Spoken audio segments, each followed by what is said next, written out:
1857 की क्रांति, पहला स्वतंत्रता संग्राम। साल था 1857। उस समय भारत पर अंग्रेजों का शासन था। ईस्ट इंडिया कंपनी धीरे धीरे पूरे देश पर कब्जा कर चुकी थी। अंग्रेज भारत के राजा महाराजाओं से राज्य छीन रहे थे, किसानों से भारी लगान वसूलते थे और भारतीयों के साथ भेदभाव करते थे। इससे आम जनता, सैनिक और राजा सब परेशान हो चुके थे। क्रांति के कारण 1857 की क्रांति के कई कारण थे। सबसे बड़ा कारण था डॉक्ट्रिन ऑफ लैप्स, जिसके तहत अंग्रेज बिना वारिस वाले राज्यों को अपने कब्जे में ले लेते थे।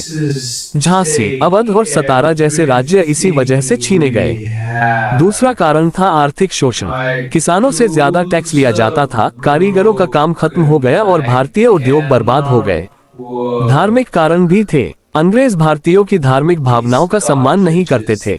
जब नई एनफील्ड राइफल के कारतूस आए, जिनमें गाय और सुअर की चर्बी होने की अफवाह फैली, तो सिपाहियों में भारी गुस्सा फैल गया।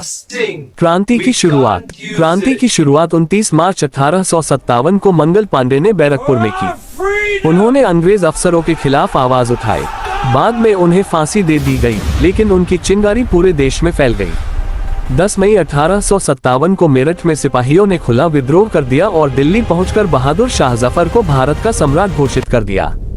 मुख्य घटनाएं और नेता। इस क्रांति में कई महान नेता सामने आए। रानी लक्ष्मीबाई ने झांसी में बहादुरी से अंग्रेजों से लड़ाई लड़ी। नाना साहेब और तात्या टोपे ने कानपुर में नेतृत्व किया। बेगम हजरत महल ने लखनऊ में अंग्रेजों को कड़ी टक्कर दी। पूरे उत्तर और मध्य भारत में विद्रोह फैल चुका था। क्रांति का अंत और परिणाम। अंग्रेजों के पास ज्यादा आधुनिक हथियार और संगठित सेना थी। धीरे धीरे वे विद्रोह को दबाने में सफल हो गए। 1858 तक क्रांति समाप्त हो गई। हालांकि यह क्रांति असफल रही, लेकिन इसके परिणाम बहुत महत्वपूर्ण थे। ईस्ट इंडिया कंपनी का शासन खत्म कर दिया गया और भारत सीधे ब्रिटिश क्राउन के अधीन आ गया। भारतीयों में आजादी की भावना और मजबूत हो गई। ये क्रांति आगे चलकर राष्ट्रीय आंदोलन की नींव बनी। निष्कर्ष, 1857 की क्रांति ने ये साबित कर दिया कि भारतीय अब गुलामी सहने को तैयार नहीं थे। भले ही यह युद्ध जीता नहीं जा सका, लेकिन इसने आजादी की लड़ाई की शुरुआत कर दी।